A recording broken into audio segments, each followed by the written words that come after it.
views and opinions expressed in this program are those of the participants and do not necessarily reflect the views of BronxNet or the program underwriters. Coming up on Perspectives, it is all funny business. Comedian Jaime Roberts joins me here on this episode, sharing some laughter and talking about the business of show business and comedy. That's coming up next on Perspectives with yours truly, Daren Jaime. What's on your mind? Let 'em know. Express what's on your mind. What's on your mind? Let 'em know. Anything relevant to life, you bring it to the table. Whether you make a move solo or a movement with a stable. No fables, you speak on your decisions. Cause in the long run, it's your voice, your views, your vision. Keeping it real with many messages for you to know. This ain't radio, but DJ runs the show. Entertainment, he rocks it. Politics, he locks it. The host with the most would handle any topic. Don't forget to share your perspective with shines of light. Cause it might make a difference in someone else's life. Make a difference. What's your perspective? Express what's in your heart and your mind. Share your perspective. And hello and welcome to another edition of Perspectives. I am Daren Jaime. And of course, we thank you for watching.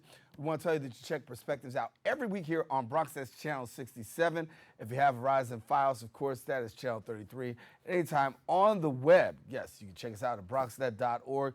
Find out a back episode of Perspectives, what's coming up, get all the information you want as it pertains to the show. And if you want to leave a comment, you never know. We just might talk about it right here on the set of Perspectives. Well, coming up today, it's some funny business. Yes, I got a guest in here, originally from Amityville. My guest in studio, a stand-up comedian who was able to win over the judges at Stand Up New York. That was the first time he performed at a major venue in New York City.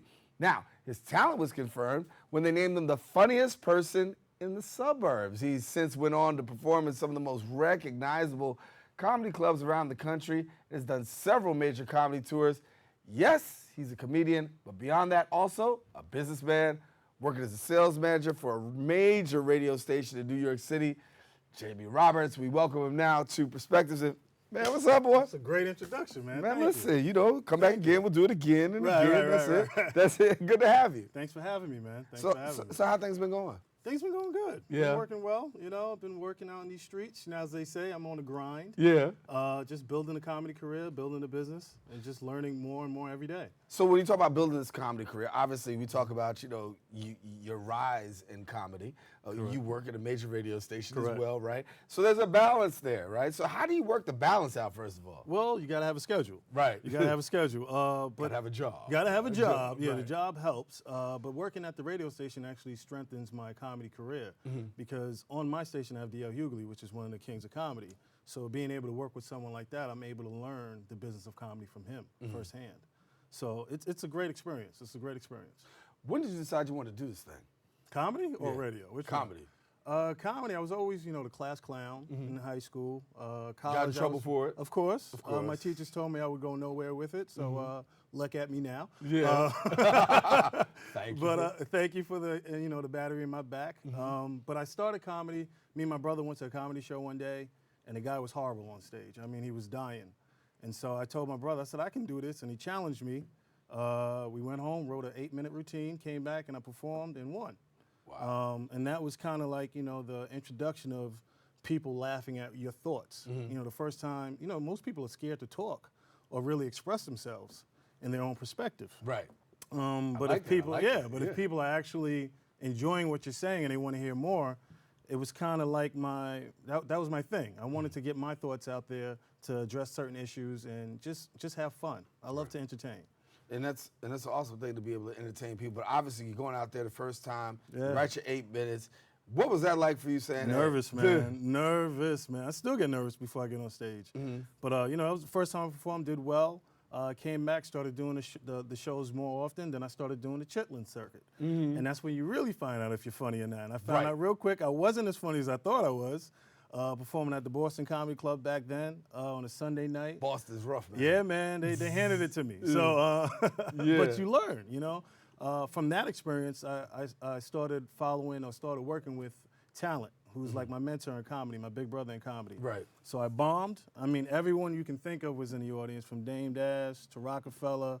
It was a Sunday night. It was always packed there on a Sunday night. Wow. And I bombed. I mean, I ate it big on stage. And so Talent went up there, ripped me a good 5 minutes. You know, he laid into me for 5 minutes. He got off the stage and he shook my hand and he said, "Come back next week because I see you got something and you're really passionate about it." So he could have really turned me away from it completely, but he was willing to actually, you know, extend a hand and say, "Yo, let me After he show you how to ripped do you. it." Yeah, but he has to do that. Right, You got right, to address the elephant in the room. Right, You know, if you see someone up there bombing, you actually have to, you know, people pay to come here. Right. You know what I mean? Right, They right. want to know what the hell's going on this stage. But it was a great experience. It was a learning experience. And so now you've toured around major places, and you know, for you having the opportunity to have exposure, learning from that, growing from that, right? What's life like for you now? Still learning, still growing. The doors are open a little bit more, you know, a little easier. Working with bigger names. I'm producing my own shows. But as far as comedy is concerned, I still love it. You know, you still got to love what you do in order to show up every day. You love what you do, that's why you're here now. And comedy itself is very well, you know, it's needed in today's society. You know, with everything that's going on in politics and just, you know, people not being able to make ends meet, you need some type of, you know, comic relief. Right. And that's what we provide. You know, we allow people to come in, see a show for 2 hours, forget about their pains, their troubles, and just give them a good time. Yeah. You know, the drinks help. They make this lighter. They make it, a little bit lighter, but you know, that's what we do. So shout out to Amityville, New York, first of all. That's right. Give a big That's shout right, out there, from the right? Ville. You That's know, right. and Shelton Jones, we talked about that before. That's Big right. Shelton Jones, Amityville basketball player, St. John's University, Sixers, all that. What's up, Shel? That's right. Amityville. Yeah, a lot of man. comedy out there or what? No, it's a lot of see- crime. There's a lot of crime out there. Yeah, okay. growing up, you know, I grew up in the times of drugs, real heavy in the community. But I was always focused in school. My mom made sure I did that. When Amityville it's two sides. You know, there's two sides to every town. The other side of the tracks. Right. So I grew up on the north side of Amityville. The south side is by the water, but where the high school is. So that's the nice. You got grass. You got everything over there. You know, people walking their poodles. On our side is, you know, you stepping over crack vials to go shoot hoops. Right. You know what I mean? But that was back then. It got better now. But growing up in Amityville, it kind of molded me into the person I am today. Because I'm able to relate to everyone. You know, the school itself was majority black, but we had white, Asian, Puerto Rican, Mexican, everyone in the class with you, but the majority of the school was black. So growing up, I had Puerto Rican friends, I had white friends, I had Asian friends, and that experience, that type of nucleus of friends kind of allowed me to identify with each culture. So I take that to the stage because I know what they do in their household because I've been in their household. You know what I mean? I know how to relate to them, you know, on a further level rather than what you just see on television. And we want you to stay tuned. We've got more with comedian Jaime Roberts coming up right after this on Perspectives.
Maybe you can make retirement happen.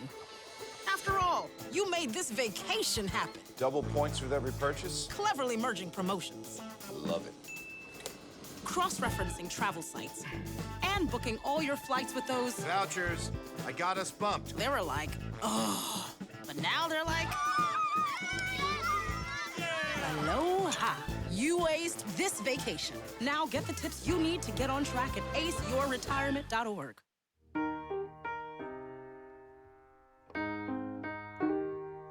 I can't change, even if I tried, even if I wanted to.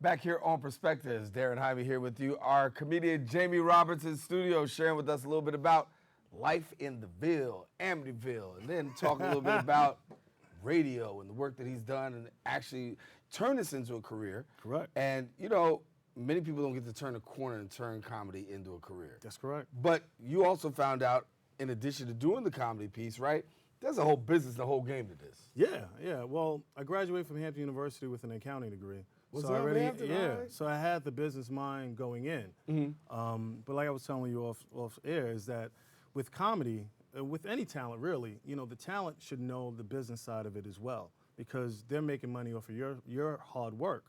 If you don't have that understanding, then you're always going to be the person getting paid and not the person paying out. You get what I mean? Right. So by me owning who I am, I'm paying people rather than just waiting for a check to come in. So under my company, Comedy with a Purpose, I learned that business model. Like, if I'm going to get paid, I'm going to get paid through my business. I'm not going to get paid individually. Right. Plus, it helps with your taxes. You know what I mean? Yeah, look, gotta make some wise business moves. Yeah, you know what I'm man, saying? yeah. But the business side of it really is, a lot of people fail because they're not set up business-wise, Correct. right? And I've watched and I've heard stories of comedians, I've heard stories, we see it all the time, athletes, entertainers, and they literally have a great career, but at the end, don't have anything to show for it, right? Yeah. So what advice do you give somebody being on that side of the business? You know, you see the business side. What advice do you give people? Get someone in your circle who's smarter than you, who understands business and has a proven track record of doing it. You know, we both can't go in business if we don't know how to run a business. You got to get with someone who understands the business side of it. And you have to trust folks, not with your money, but with the ideas and which direction you want to go. You have to tell people that. This is not reinventing the wheel. You know, people have done it over years. And it's the same situation going on in the record industry.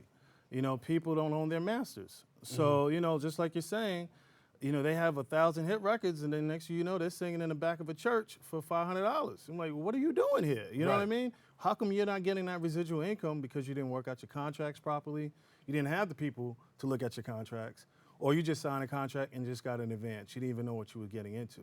So I would tell people, find someone who you know is successful and latch on to them. And you have to find a circle of people who understand the business you want to be in. It's real important. Now, the business that you're in is to make people laugh. Correct, man. Right? Yeah. And sometimes that has to get up under some people's skin. Yeah. Sometimes it's real raw, it's real sensitive. Yeah. Sometimes timing matters. Correct. Right? You know, my brother Darnell Rollins, I was out with him in Syracuse. He was talking about, sometimes when you do comedy, there's this thing about, is it too soon yet? Yeah, that's You know his what I'm hashtag. saying? Too soon. Yeah, right. You know what I'm saying? Is it too soon yet, right? Yeah. So, but talk to me about this whole thing, because, you know, there's a fine line. You know, you guys sometimes be politically correct, sometimes you don't. How do you find that balance, man? You can't, really. Everything's fair game. Yeah, everything's fair game, man. Man, I was at a funeral 2 weeks ago, and it was funny. You know what I mean? It was funny stuff happening at the funeral. But, you know, as a comedian, you have to learn when and where to open your mouth. So how long You know? before? How long before? Oh, we was in the back of the church cracking up, you know what I mean? But how long before you bring it to the stage, now? Oh, before you bring that was the stage, the back of the church. So, but we can take that material, because for me, I speak about real life. I speak about, you know, my kids. I speak about past relationships, my current relationship, politics. You know, the orange guy in the White House. Right. You know what I mean? I talk about all of that, but before you bring it to the stage, you want to flush it out first. Right. You just don't want to get up there talking reckless, because it may not be funny, it may be offensive. So you have to find a way to make it funny and still be, you know, not offensive, but still trigger people's thought process of how your perspective is coming off of. I like that perspective thing. Yeah, man, I keep saying it. That's what we're here for. You got that thing, though. Man. We here for. Yeah. So when you talk about that politically correct thing, so when do you say too soon or too much? Yeah. It comes down to who you are as a person. Right. You know, if you don't feel comfortable talking about it, don't talk about it. Because the audience is going to gauge that. They're going to tell. Right. And if you don't believe in your words, you're just up there shucking and jiving. It's not really going to, you know, it's not really going to catch with the audience. So you have to believe in what you're saying. I can't speak on every topic, but I can speak on the ones that I'm passionate about. So about the audience, I want to ask that question, right? You see a lot of comedians, sometimes they just go hard at the audience. Some people some people don't even touch the audience, you know? For you, which one is it? It's a little bit of both. Okay. It's a little bit of both, because I host a lot of shows. So I'm the first act that people see. When the curtain opens, I'm there. That's me. So I have to get everyone's attention. So if you're on your phone, I'm gonna need you to turn off that phone. So I'm gonna address you being on that phone. I'm gonna address the fact that you're here with your shirt's not ironing. I'm gonna address everything that you're here, your haircut is messed up. You got a track, you got a weave, you got a press and curl. I'm gonna talk all about that. You know what I mean? Because it needs to be addressed. But also I'm gonna talk about me because they came to see a show, so people want to know who I am. So I have to give them my perspective of who I am. Man, he just coming back next week, Jamie Roberts. On Perspective. That's it. Real talk. So let me get this about, you say you do this, right? It has to be a delicate balance, though, right? Because you're talking about how much time do I devote to really going in on somebody, and how much time do I devote? You don't really go in on someone because you don't want to They pick feel on like, somebody. Once you say a joke, they feel like you went on them. You Right. got sensitive folk. Correct. Especially if they had libations. Correct. Yes. Correct. Why But you talking about me? there is a balance to that because you don't want to offend someone to the fact as though they feel like they're the show. Right. You know what I mean? Because I can say something about you and say, that tie is ugly, but I got a tie just like that at home. My girlfriend bought to me, so it comes back to me. Right. You know what I mean? So that person doesn't feel the heat of the joke. I'm still talking about your tie, but, Right. but the audience thinks I'm talking about the tie I got at home with my wife. Right. You know? I bought you in and I also bought me in. Correct. Too. Right. Correct. So there's a balance to that. So when you talk about balance, right? How do you create this balance for yourself? Because, as I said, you're working at a major radio station as well. Sales manager over there. Right, and then you're still doing the comedy piece, right? Correct, yeah. So what's the balance like for you? I don't sleep. So That's real. That's I'm real. in the office by 8 o'clock. There sometimes till 6, 7. Sometimes I'm going by 12. It all depends on what the day looks like. And then out at night, I'm at shows from 7, sometimes to midnight. Just depends on the day of the week, what the schedule's looking like. The schedule's very important, and I still got kids at home. So you have to balance that as well. I'm getting ready to get married, so there's a lot going on in the world of Jamie Roberts. So you gotta stay busy and you gotta stay focused. it gotta stay focused. Gotta stay focused. So brother. what you got coming up, man? So people take a look at. Well, I'm at the Playboy Club. I shouldn't have said that because I just told you I'm getting married. Hey, but listen, you're there for work, right? You're there for work. I'm there for work. Right. I got right. that coming up on 2 Wednesdays from now. And I'm also going to be at Port Washington Theater out there, the Landmark Theater in September 7th. So it's Jamie Roberts and Friends. We're going to flood that out, man. The whole Long Island come out. We got people from the Bronx. I'm hosting it. We got about 3 or 4 other comedians on the lineup, 2-hour show. It's always a great time. Yeah. Listen, come back more. Jamie Roberts here with us on Perspectives. Got to take a quick break. Coming back, going to ask about some inspiration. Who the guys actually inspired him to do what he does and make it work? Talk about that in a few. Be right back. Did you know kids who play outdoors have healthier lungs? Totally. I did. Did you know that boys that play with dolls make better husbands? My son has lots of dolls. But did you know terry cloth diapers breathe better? I did. It's totally true. Oh, yeah. Did you know that strollers have the right of way on a sidewalk? Yes. Yep, I did. Did you guys Did you know that kids who eat breakfast have higher GPAs? Yeah, I know. Yeah. That's actually what I was going to say. Did you know babies should never touch silver? It's really bad for them. I knew that. Did you guys know that statistically friendly kids have more friends? Yeah. That's obvious. Did you know most people think they're using the right car seat for their kid, but they're not?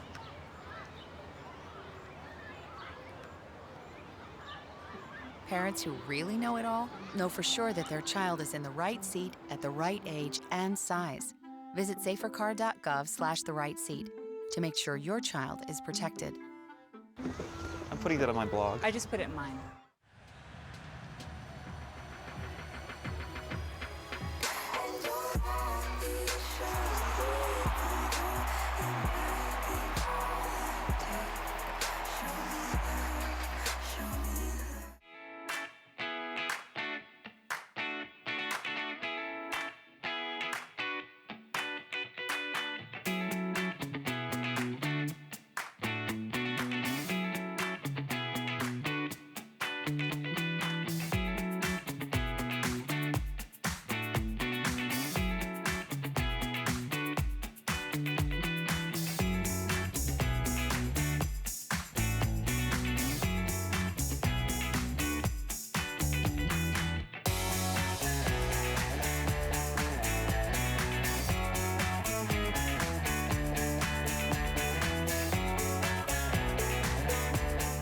Back here on Perspectives, Jamie Roberts, our guest in studio, checking him out. You got some flyers that you'll be able to see coming up, checking them out on his upcoming shows. But I want to talk to you about where you are right now. And obviously, it takes somebody to help you to get to where you are. We talked about that at the beginning of the show. But who are some of your influences that really are playing into your life at this point? At this point, well, growing up, it was always Pryor. Right. Pryor and Bill Cosby. Okay. We can't really talk about Bill anymore, but Pryor. Yeah. You can say Bill. I mean, that's what he did. You know? Yeah. The worst bartender ever. But, but in this day and age, it's like people like Chappelle, Darnell. Those folks are actually on the street still doing it. And to see them being so successful with something that I love just lets me know that it's attainable. You can do it. Like a Kevin Hart. Like, he is the Eddie Murphy of our time right now, because Eddie was doing all the shows, he was doing all the television shows, he was doing the movies, and still touring. So those are the people who actually I look up to and say, yeah, if they can do it, I know I can. Right. And then when you look at, you said you work with DL. Talk about his influence and what it's meant to you. DL's a rare breed because he's very well educated. He'll tell you he only got a GED, but he's very well read. And he stays on top of politics, and he's for our people. He wants to see black people move ahead. He doesn't want to see black people being cheated, slighted in any way, and he addresses his issue. And he has a great platform to do it. And he writes books. He has his own television show now, so he's able to get the message out to the masses, and that's very important because if they stop us from getting to our people, then the message won't be delivered. Right. And then for you, standing before people, you want to deliver a message too, Correct. right? Yeah. And then there's but you also have that political side that you're also talking about a too. little bit. You got to be careful what room you're in before you start talking politics. You know? It was a lot easier when there was a black guy in the White House. Now the orange guy is there, so orange is the new black. Right. So we have to figure that out, how you attack or how you approach it or how you actually address it. Because there are people still out there that have hate built into them, and they're not even there for a comedy show. Once you start mentioning politics, is now what state are you? You red or you blue? You know what I mean? Are you an elephant? I'm here to have fun. You know what I mean? So you have to be careful what you talk about politics on stage. You could divide a crowd real quick with that as well. Oh yeah. And I've seen a room go down just by saying it. And sometimes it's even with us. I've been in clubs and you say the wrong thing about Obama. Yeah. And that you're still room, getting blamed for half the things that's going. Well, anyway, we're gonna talk about that. I mean, we can talk about that all day, all day, all night. For you, honestly, where you are right now, what do you want to do going forward? I mean, everybody has dreams, visions, aspirations. What do you see yourself doing in the near future? Television. I got a couple commercials running right now. But as far as business-wise, I want to own my own radio station. Because like I was just saying prior, is that we need to make sure our message is still being spread to the people who want to hear it. In this day and age, our outlets are now, iPhones, iPads, everything's in your hand. But a radio, everyone still has a radio. You may not turn on the radio in your house, but you're in your car, you turn on your radio. There's streaming radio. So now it's not just the tri-state area that I can reach the world through streaming. And that's very important because when it comes down to it, you want to make sure you'll be able to get the message out. You know? Growing up in Harlem, I had an opportunity to see Percy Sutton a lot. Yeah, man. And it was like a great thing to watch a black man own a radio station. Yeah. But absent him, there was no examples for a long period of time. And he's in a museum. Right. He's down in the in the African American Museum down in D.C. Yeah, and I mean, but when you look at it though, you say, gosh, when is the next person gonna come around, and when is it gonna happen? You're looking at him. There you go. There you go. You're looking at him. There you go. And I think that the message has to be clear because there's so many voices that need to be heard. Correct. Right? And unfortunately, the voices are not heard. As a matter of fact, I had Ken Spiderweb on not too long ago talking about how the fact that, sometimes the whole syndication move has stifled the voice, right? That's right. And so having your own voice, having your own perspective Correct. really makes a difference, right? Right. So what steps do you think you're going to have to take in order to make that hurdle become a reality? Well, a lot of people believe radio is dying, so it's basically an investment. You got to find somebody who doesn't want their station anymore. We're doing that as we speak. Wow, awesome. So it's just finding out what market makes the most sense, what market, as far as dollars-wise and advertising-wise, makes the most sense, because you don't want to buy something and you can't make any money off of it, Exactly. But yeah, those are the steps. Yeah. And look, congratulations. I hope it happens, man. Yeah, real man, soon. we're working on it, man. We need the voices. That's right. That's So right. let's go back to September coming up. You know, after the end of the summer. We don't want to talk about September, it's the end of summer, but really. Yeah, man. September 7th. But it's still good. It's still a good time. September 7th, the Landmark Theater out in Port Washington, Long Island. It's me. It's my second time out there. It's me, about 3 or 4 other comedians. 2-hour show. Tickets are affordable, $25. We're not going to break your pockets. We can't say you can bring your own, Right. but you can bring your own. You know what I mean? Yeah. It's good times. Always a good time. And what's it like to be back close to home? Feels good. Feels good. Be back on Long Island. I haven't done too many shows on Long Island. I do a couple clubs, Governors and Brokerage, but to have an actual theater in Long Island to do, over 400 seats, that's a great, it's a great accomplishment. So the skinny kid from the Ville's coming home. And for you, what's the greatest place that you've been at so far? Carolines, the Apollo. I was Right. at the Apollo in January. That was a great experience. Just the energy, to see your name out on a marquee. I sent that to my mom. She was like, "What you doing out there?" 'Cause she's in South Carolina. I'm doing it. That's what I'm doing. This is what you need to know. But the Apollo is probably the biggest stage I've ever been on.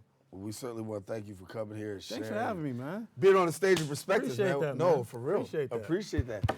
Jamie Roberts, our guest here on Perspectives. I want to thank him for sharing with us today, giving us a little bit of the nuggets, the comedy, the information, the business, his career. Don't forget to support him September the 7th out there in Long Island. Of course, you go to his website, find out more. You saw the information dropped at the bottom of the screen for him, so make sure you stay connected to him. And also make sure you stay connected to us here at Perspectives. I'm Daren Jaime. For all of us here on the Sunday Show, thanks for watching. Until the next time we meet, stay safe. Share your perspective. You don't know it. Just might make a difference in somebody else's life. Take care. God bless. What's your perspective? Express what's in your heart and your mind. Share your perspective. What's your perspective? Let them know.